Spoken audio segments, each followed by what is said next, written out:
एक बार की बात है। परिस्तान की 7 सुंदर परियां धरती की सैर पर निकलीं। परिस्तान एक ऐसा स्थान है जहाँ केवल परियां जादू और खुशियाँ ही रहती हैं। वहाँ न दुख होता है, न रोना, न शोर। लेकिन धरती की सुंदरता की बातें परियां अक्सर सुना करती थीं। इस बार उन्होंने सोचा, चलो धरती की सैर करें। वे सातों परियां धरती पर उतर आईं।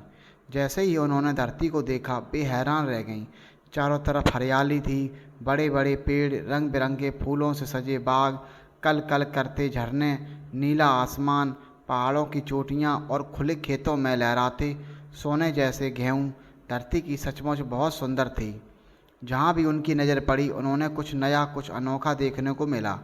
पशु कूदते फांदते इधर उधर दौड़ रहे थे, पक्षी मधुर गीत गा रहे थे और आसमान में बादल धीरे धीरे उड़ रहे थे। परियों को सबसे ज़्यादा सुंदर लगा एक बगीचा। वहाँ के फूल इतने रंगीन और खुशबूदार थे कि परियां उन्हें देखते ही रह गईं। उनके चारों ओर रंग बिरंगी तितलियां उड़ रही थीं। उन तितलियों को देखकर परियों का भी खेलने का मन हो गया। परियों ने एक जादू किया और खुद को तितलियों में बदल लिया। अब वे भी रंग बिरंगी पंखों वाली तितलियां बन चुकी थीं। कोई नीली, कोई लाल, कोई पीली, कोई हरी। वे फूलों पर बैठतीं, फिर उड़ जातीं, कभी गुनगुनातीं, कभी झूले जैसी पत्तियों पर झूल जातीं।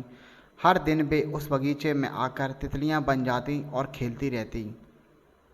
यह उनका रोज का काम बन गया था। धरती पर आओ, तितली बनो, खेलो और गुनगुनाओ।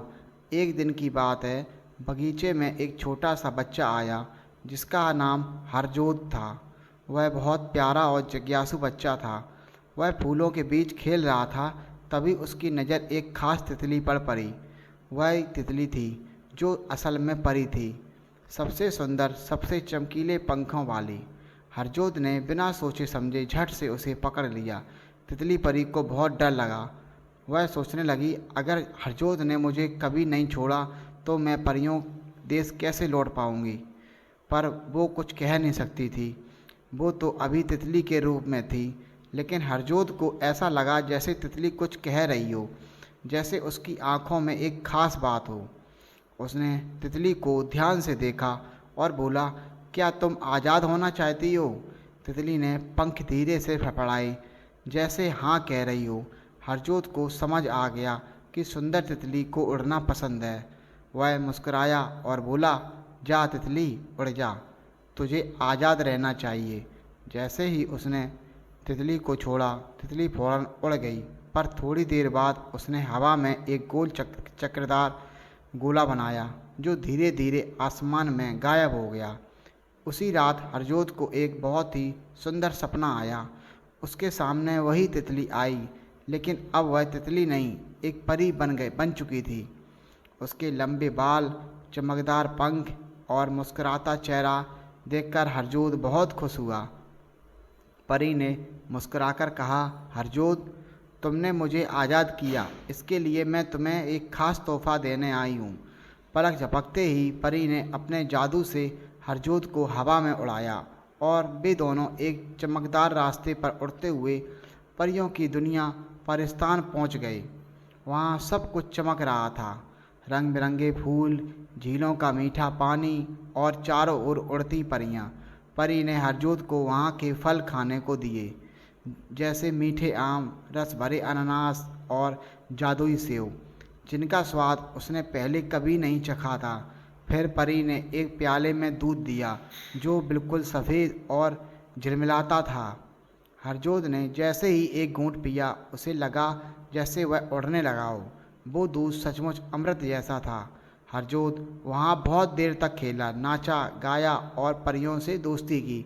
फिर परी ने कहा, अब तुम्हें वापस जाना होगा, लेकिन याद रखना, जब भी तुम किसी को आज़ाद करोगे, किसी की मदद करोगे, हम परियां तुम्हारे साथ होंगी। हरजोत की आँख खुली तो वह अपने बिस्तर पर था। उसे लगा जैसे वो सपना था, लेकिन तभी उसके तकिए के पास एक चमकदार पंख रखा हुआ था, वही पंख जो परी के तितली के रूप में था। हरजोत समझ गया कि वह सपना नहीं था, वह सच था, और अब से वह हमेशा जानवरों, पक्षियों और तितलियों की रक्षा करेगा। उस दिन के बाद हरजोत बगीचे में रोज़ जाता, लेकिन तितलियों को पकड़ता नहीं, उन्हें देखता, उनके साथ गुनगुनाता और मुस्कुराता, क्योंकि अब वह जान गया था हर तितली में एक परी हो सकती है। इस कहानी से हमें ये सीख मिलती है कि दूसरों को आज़ादी देना सबसे बड़ा उपहार होता है। दया और करुणा से हमें असली जादू का अनुभव होता है। दोस्तों, आज की कहानी आपको कैसी लगी कमेंट्स बॉक्स में ज़रूर बताएं, और ऐसी ही हेल्पफुल और मोटिवेशनल कहानी के लिए चैनल को लाइक करें, शेयर करें, और अगर आप हमारे चैनल पर पहली बार आए हैं तो दोस्तों प्लीज़ चैनल को सब्सक्राइब जरूर करें। मिलते हैं नई कहानी में। Okay, bye.